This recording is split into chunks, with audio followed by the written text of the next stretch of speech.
Sebelumnya, Assalamualaikum warahmatullahi wabarakatuh. Waalaikumsalam warahmatullahi wabarakatuh. Selamat siang semua, puji syukur marilah kita panjatkan kepada Allah Subhanahu wa Ta'ala, karena dengan rahmat berupa kesehatan darinya kita bisa berjumpa di presentasi pada via Google Meet pada siang hari ini. Tak lupa pula sholawat serta salam semoga kita limpahkan kepada junjungan kita Nabi Agung Muhammad SAW. Selamat siang rekan-rekan semua kelompok 2 kelas 2023 F, mata kuliah Bahasa Indonesia pada Prodi Ilmu Administrasi Negara. Diskusi ini dilatar belakangi oleh adanya pemaparan mengenai bab sistematika karya tulis ilmiah. Oleh karena itu, presentasi kita akan bertujuan untuk membahas bagaimana cara menulis karya ilmiah yang baik. Sebelum memasuki sesi presentasi pada siang hari ini, saya perkenankan kepada kelompok 2 untuk memperkenalkan diri terlebih dahulu. Saya serahkan kepada anggota kelompok 2.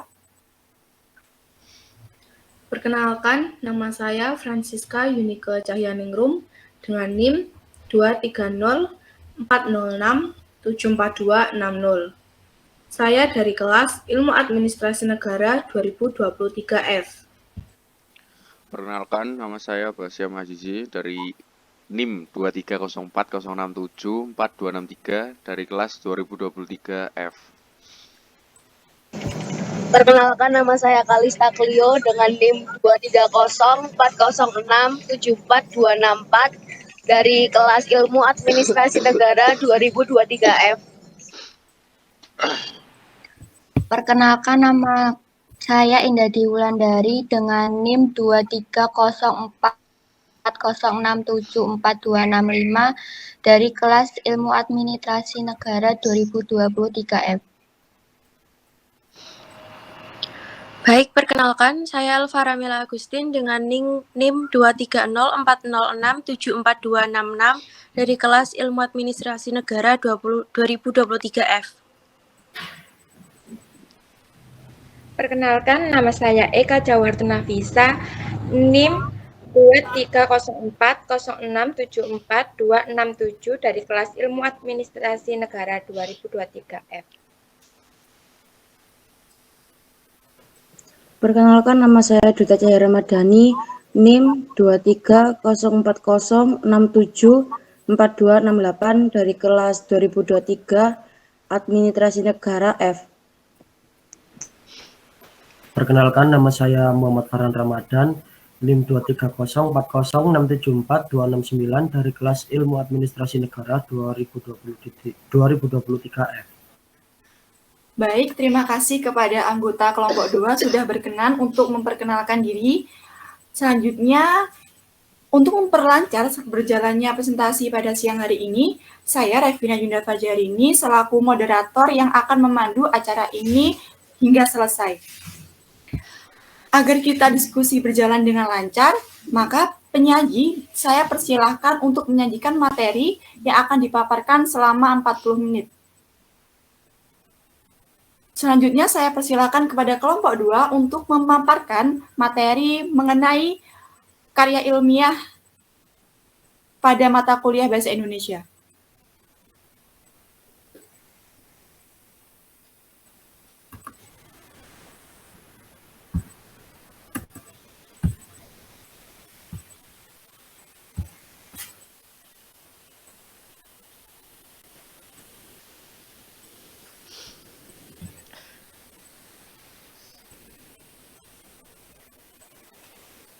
Baik, apakah sudah terdengar suara saya?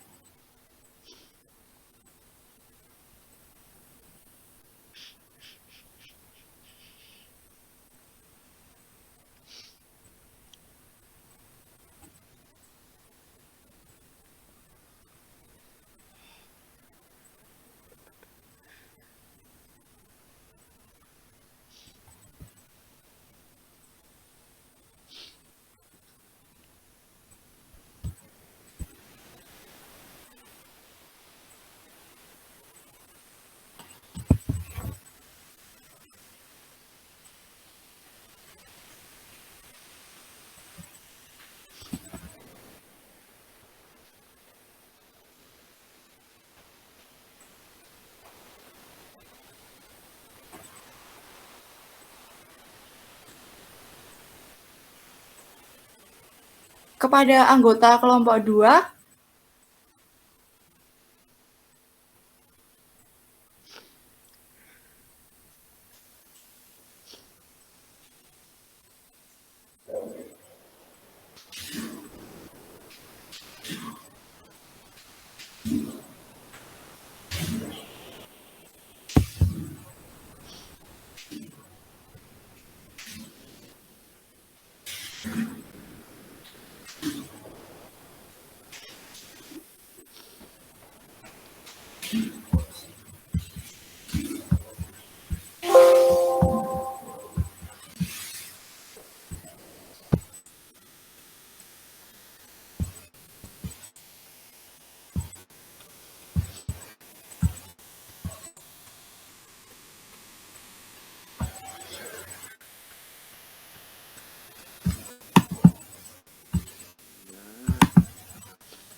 baik, di sini saya akan menjelaskan tentang penjelasan penulisan karya ilmiah resmi dan penulisan karya ilmiah subresmi. Yang pertama, penulisan karya tulis ilmiah resmi.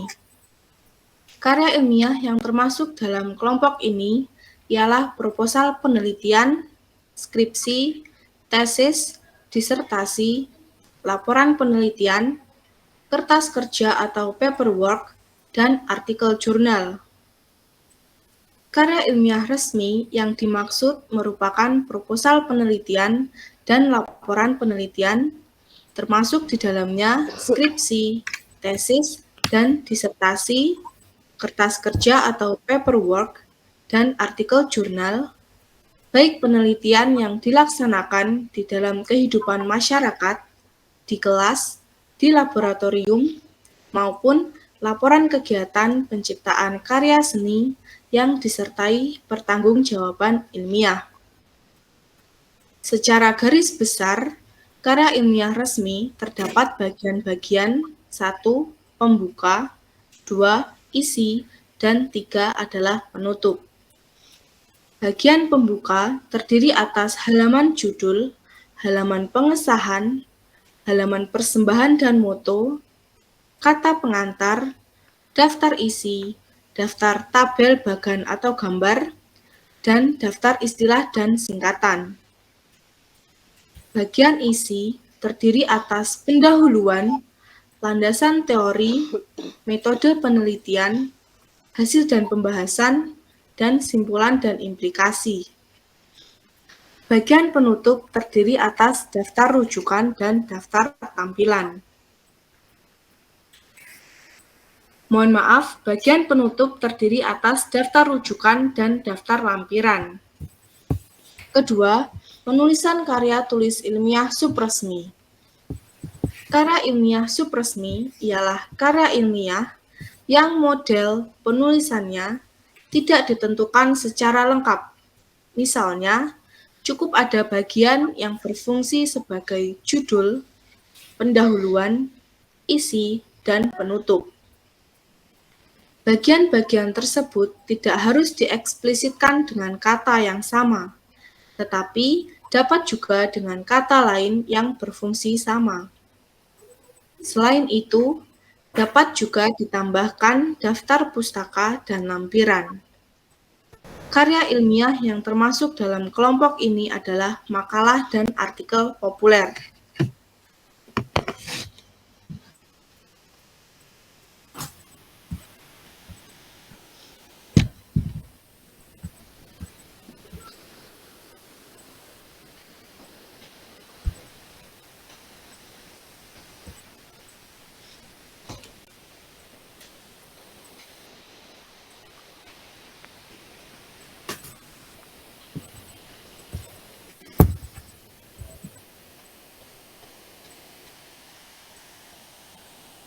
Baik, maaf, slide-nya terlewat satu. Oh iya.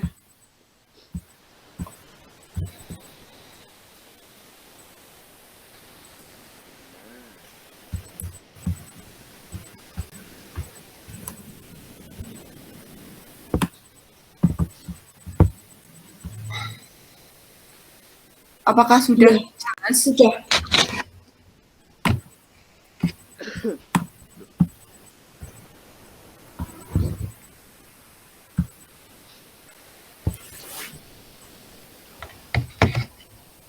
A. Halaman judul. Halaman judul adalah kembaran dari halaman jilid depan. Dengan kata lain, halaman ini merupakan tampilan utama sebuah karya ilmiah resmi yang dapat memberikan sugesti kepada para pembacanya.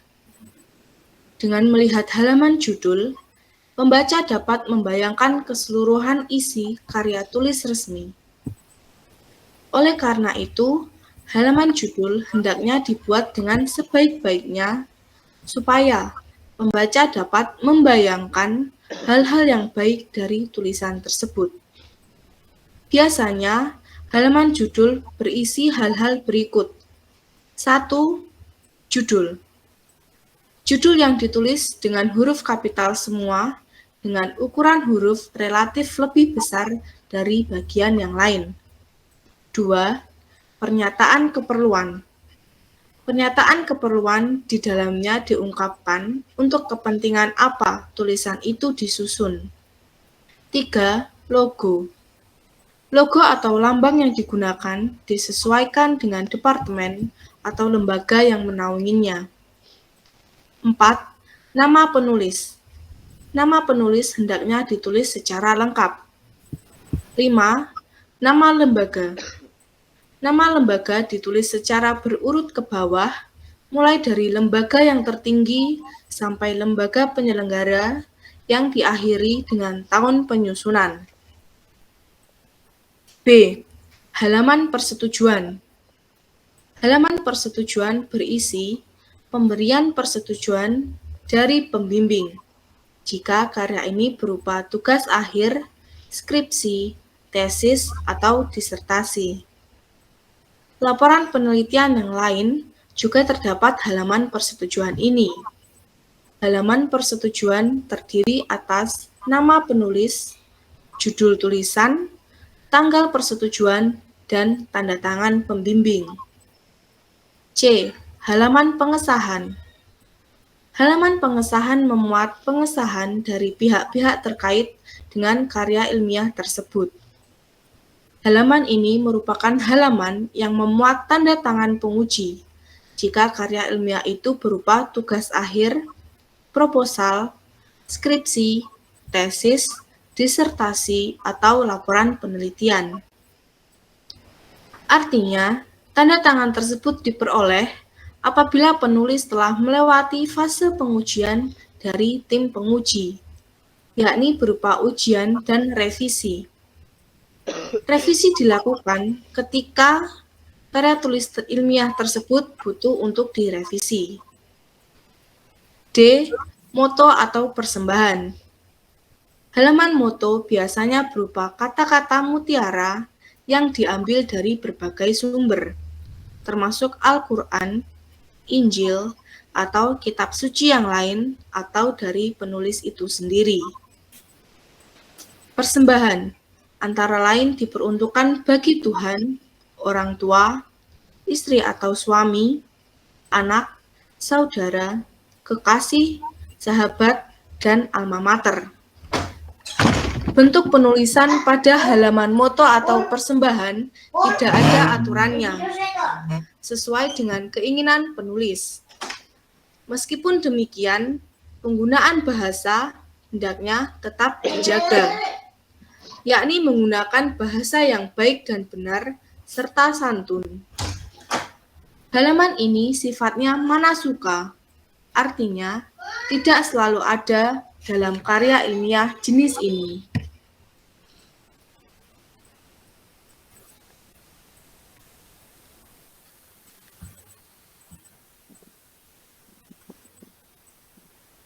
Baik, apakah pada bab bagian penulisan karya ilmiah sudah jelas?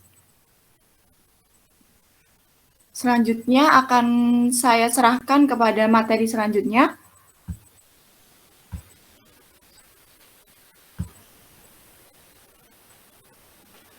Ya, melanjutkan susunan untuk bagian-bagian penulisan karya ilmiah resmi. E. Prakata. Prakata sebenarnya dimaksud untuk menyambung pemikiran pembaca dengan isi tulisan. Oleh karena itu, idealnya prakarta berisi perihal berbagai fenomena atau pernyataan yang mengarah pada temuan dalam tulisan. Hal-hal yang perlu diungkapkan dalam prakarta antara lain puji syukur pada Tuhan, judul penelitian, fenomena isi atau garis besar isi, hambatan dalam proses penyusunan, ucapan terima kasih, saran dan kritik, dan harapan. F. Daftar isi. Daftar isi berguna untuk memudahkan pencarian hal-hal yang dikehendaki oleh pembaca. Oleh karena itu, nomor halaman dalam daftar isi harus sesuai dengan nomor halaman dalam tubuh karangan. Susunan derajat penomoran dalam daftar isi dapat bervariasi. Sistem yang dipergunakan dapat menggunakan sistem huruf dan angka atau sistem digit dengan model lurus atau model lengkung. Apabila yang digunakan sistem digit, derajat penomorannya hendaknya dibatasi sampai 4 angka. Setelah itu dapat meminjam model dari susunan huruf dan angka peminjaman mulai dari huruf A. Daftar tabel, bagan atau gambar. Digunakan untuk menyampaikan informasi yang banyak dan padat. Tabel, bagan atau gambar dihadirkan untuk memberikan kemudahan bagi penulis maupun bagi pembaca membantu pemahaman isi yang dimaksud. Namun tidak semua karya tulis ilmiah atau penelitian mencantumkan tabel, bagan atau gambar. Dalam penyajiannya, tabel, bagan atau gambar diberi nomor urut. Hal ini dimaksudkan untuk memudahkan pencariannya dalam pembaca. Perlu diperhatikan, hendaknya tabel atau bagan disajikan dalam satu halaman atau halaman yang tidak bersambung, kecuali pada kasus-kasus tertentu. Penyaji pada halaman bersambung dapat menghambat pemahaman pembaca. Daftar istilah dan singkatan. Pada bagian ini, yang perlu diperhatikan dalam penulisan istilah asing dan singkatan adalah keumuman dan kelaziman. Untuk istilah asing, sebisa-bisanya dikurangi dengan cara mencari pandanan dalam bahasa Indonesia terhadap istilah asing yang dikutip atau dimaksud. Abstrak.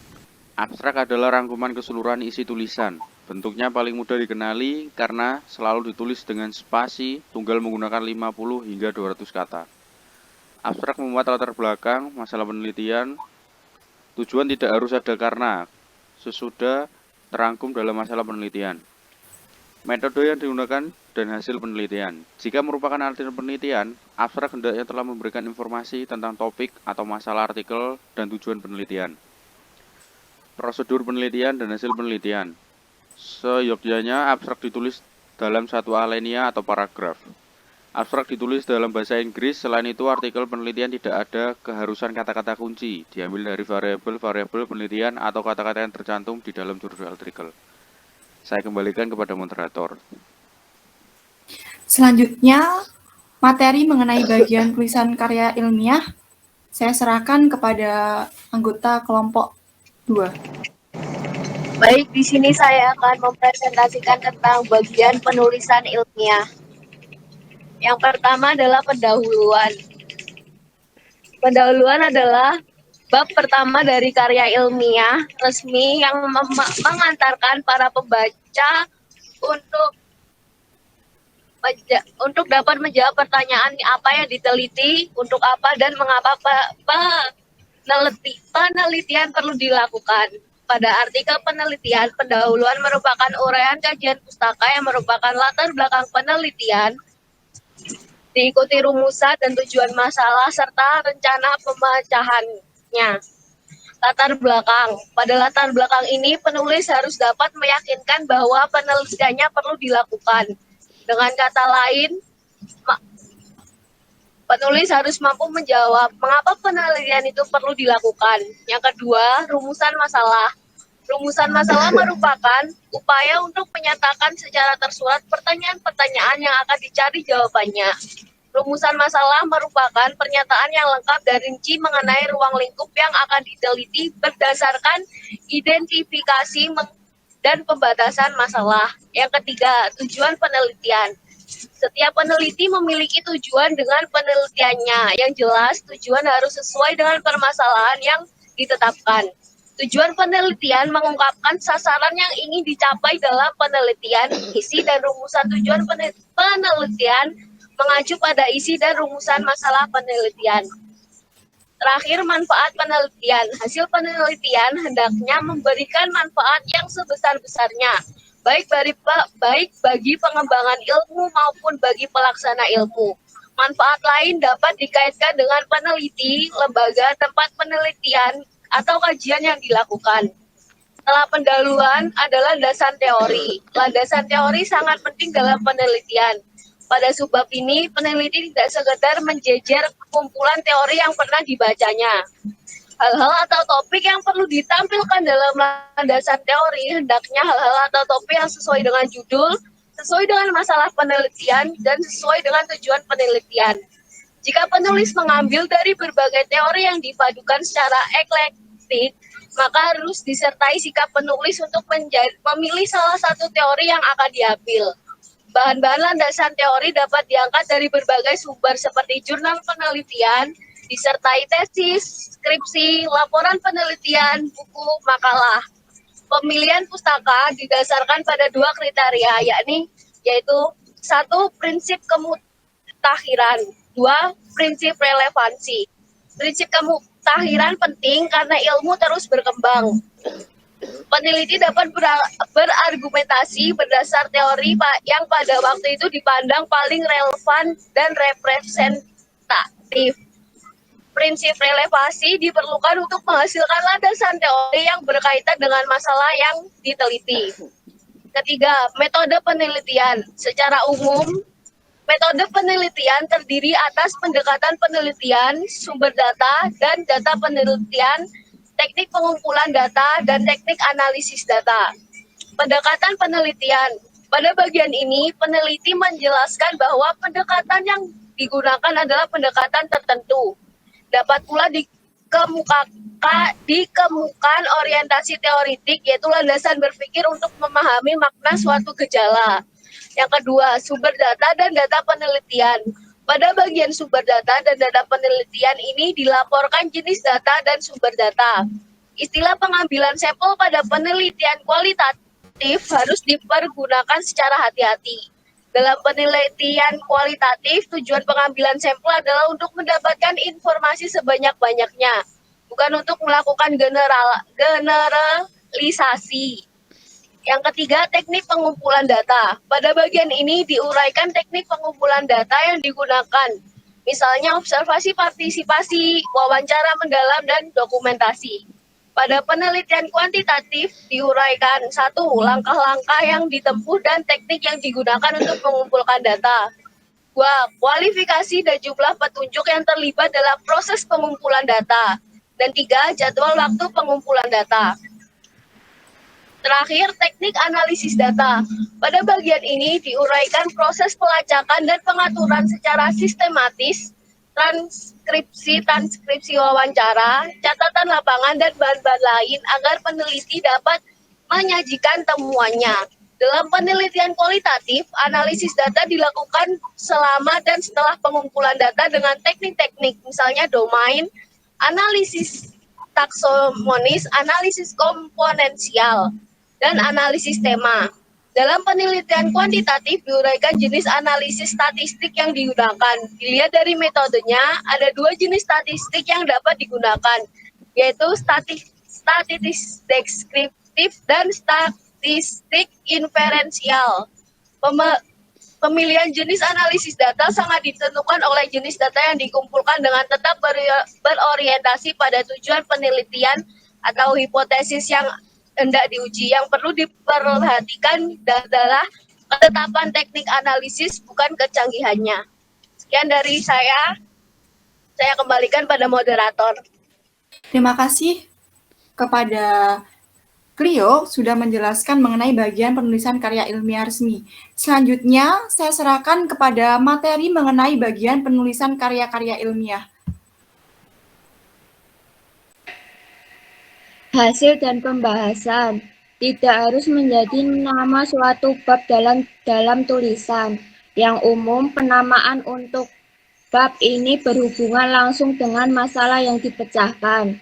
Setiap masalah dapat menjadi bab sehingga jika ada 3 masalah yang perlu dipecahkan, akan ada 3 bab hasil dan pembahasan. Tujuan pembahasan adalah 1. Menjawab masalah penelitian atau menunjukkan bagaimana tujuan penelitian dicapai. 2. Menafsirkan temuan-temuan penelitian. 3. Mengintegrasikan temuan penelitian ke dalam kumpulan pengetahuan yang telah mapan. 4. Memodifikasi teori yang ada atau menyusun teori baru. Dan kelima, menjelaskan implikasi-implikasi lain dari hasil penelitian, termasuk keterbatasan temuan-temuan penelitian. Selanjutnya, simpulan dan implikasi. Simpulan bukan merangkuman atau ringkasan.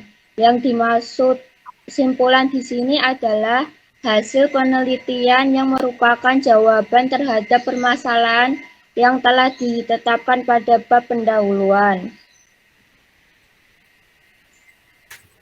Pada bagian ini memuat temuan pokok, implikasi, dan tindak lanjut penelitian atau rekomendasi yang diajukan. Dalam penelitian kuantitatif, temuan pokok atau simpulan harus menunjukkan makna temuan-temuan tersebut.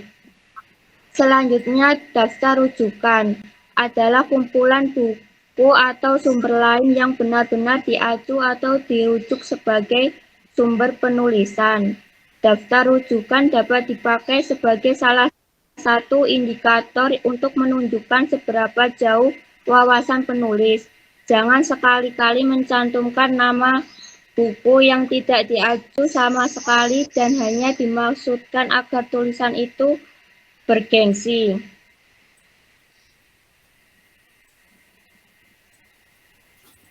Seperti halnya dengan penentuan bab hasil dan pembahasan, penulisan daftar rujukan pun bergantung pada 3 hal, yaitu 1. Kemauan, minat, dan kesenangan. 2. Pembimbing, jika berupa tugas akhir, skripsi, tesis, dan disertasi. Dan 3. Gaya selingkuh. Selanjutnya, lampiran. Hal yang perlu dilampirkan dalam karya ilmiah resmi adalah berkas-berkas yang sesuai dengan keperluan dan mendukung penguatan tulisan. Tidak harus semua berkas tentang tulisan dicantumkan karena hanya akan memperbanyak jumlah halaman. Sekian, saya kembalikan ke moderator. Terima kasih kepada Ananda. Selanjutnya saya serahkan kepada penulis karya tulis ilmiah subresmi. Kepada anggota, saya silakan. Baik, terima kasih atas kesempatannya, moderator. Saya akan mempresentasikan mengenai penulisan karya tulis ilmiah subresmi. Jadi, makalah yang dimaksud merupakan kertas kerja yang disampaikan atau dibawakan pada suatu kegiatan ilmiah seperti seminar, simposium, diskusi, dan sejenisnya.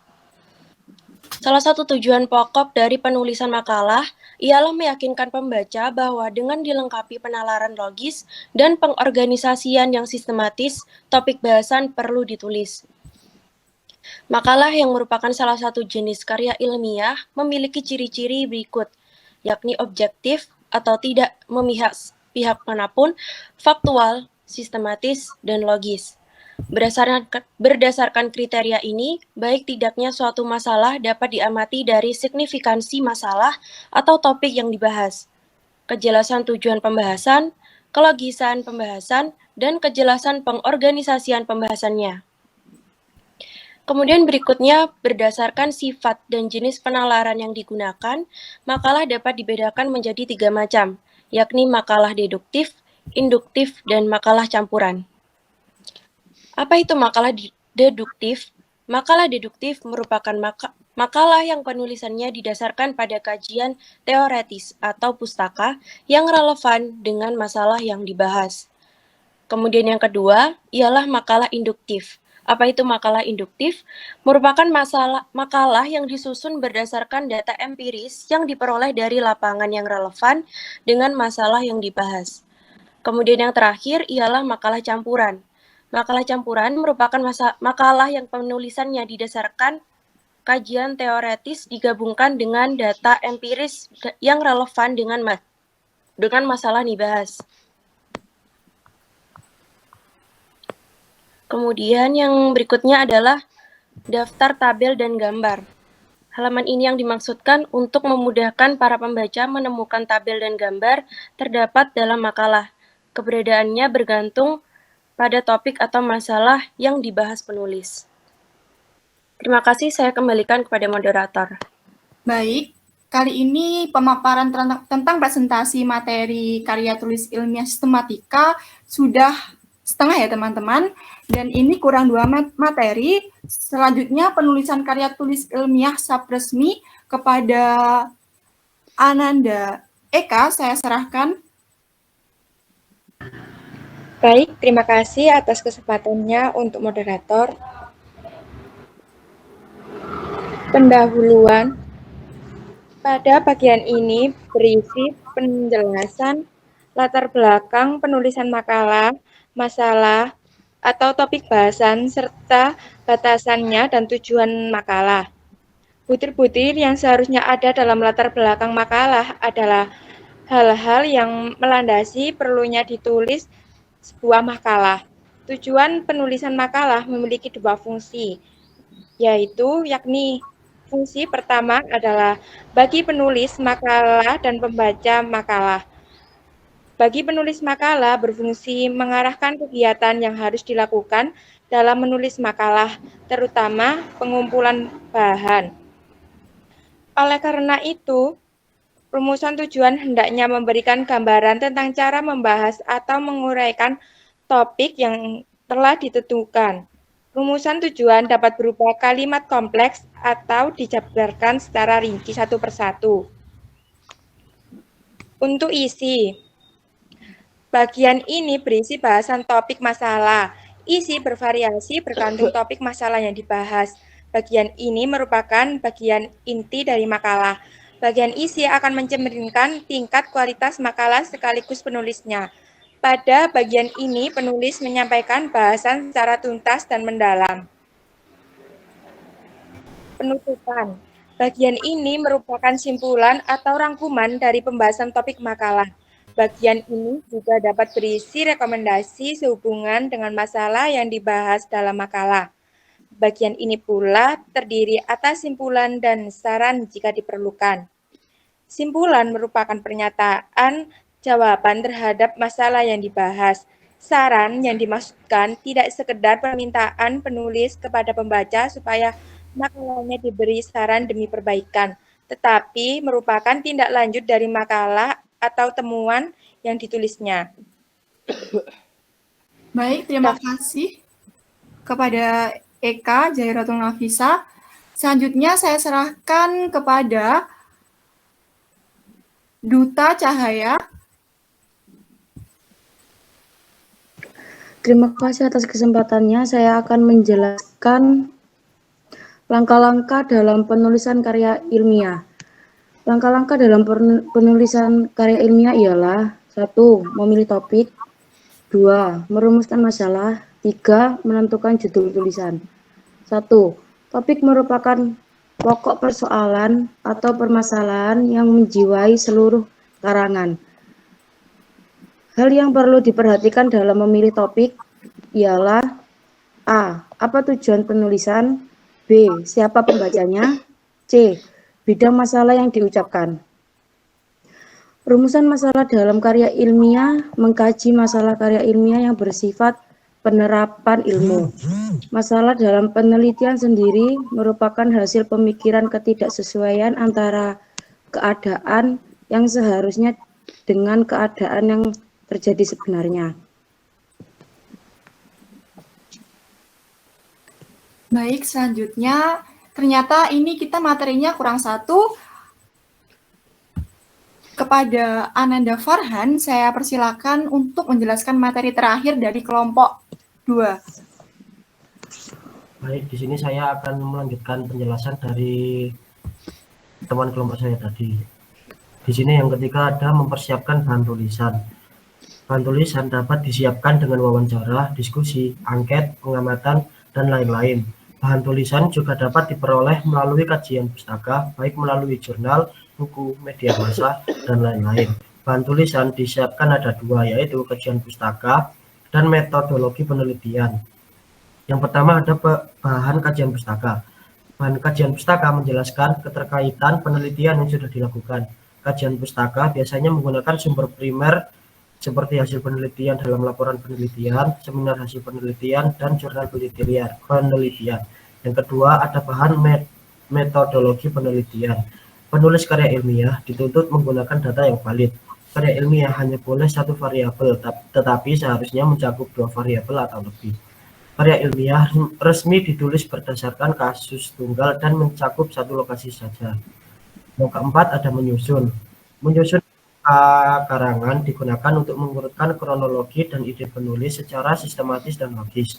Yang kelima ada menulis. Menulis atau biasa juga mengembangkan kerangka karangan adalah diletakkan setelah kerangka tulisan dibuat dengan lebih rinci. Karya ilmiah dapat ditulis dengan berbagai pengembangan paragraf, dan paragraf yang disusun hendaknya hanya memuat satu ide pokok pikiran dan didukung oleh beberapa kalimat penjelas.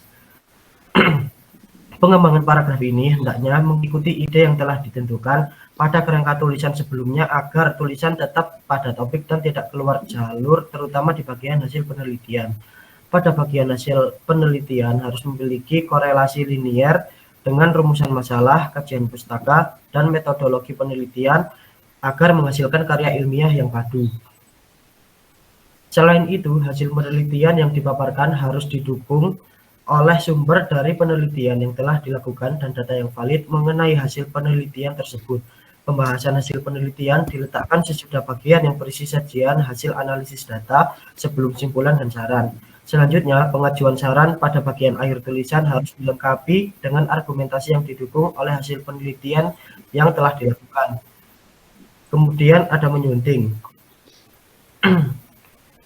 Menyunting itu diletakkan setelah karya tulis ilmiah tersusun dengan baik. Penulis wajib melakukan penyuntingan atas tulisannya. Menyunting sendiri memiliki arti pertimbangan. Jadi, melakukan penyuntingan ini maksudnya adalah melakukan pertimbangan apakah materinya layak untuk diujikan atau dipublikasikan. Menyunting sendiri terdiri atas 3 tahapan, yaitu yang pertama, memeriksa kembali kesalahan-kesalahan berbahasa yang dilakukan selama proses penulisan. Yang kedua adalah proses penyuntingan isi. Proses penyuntingan isi adalah proses yang dilakukan untuk memeriksa kembali kesesuaian antara tujuan penulisan dengan penulisan yang telah selesai ditulis. Dan yang terakhir adalah proses penyuntingan teknis. Penyuntingan teknis adalah proses yang dilakukan untuk memeriksa kesesuaian antara teknis penulisan karya ilmiah sesuai dengan karya ilmiah yang dituju agar tidak terjadi kerancuan hasil karya ilmiah yang telah dibuat. Terima kasih, saya kembalikan kepada moderator. Baik, terima kasih kepada rekan-rekan semua sudah meluangkan waktu untuk memaparkan materi pada presentasi siang hari ini.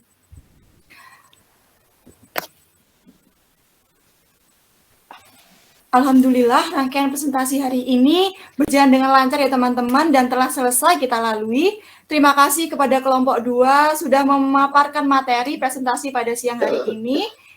Dan semoga ilmu yang diberikan bermanfaat dan juga menambah wawasan bagi kita semua.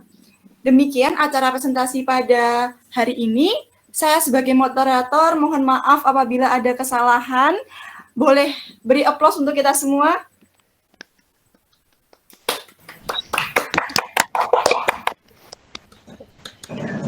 Baik, apakah kita bisa sesi foto mengenai screenshot ya?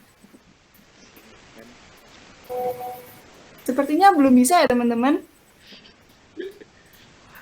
Oke, sepertinya ini belum bisa. Selanjutnya, presentasi kali ini kita tutup dengan hamdalah. Alhamdulillahirrahmanirrahim. Selanjutnya, wassalamualaikum warahmatullahi wabarakatuh. Waalaikumsalam warahmatullahi wabarakatuh. Wabarakatuh.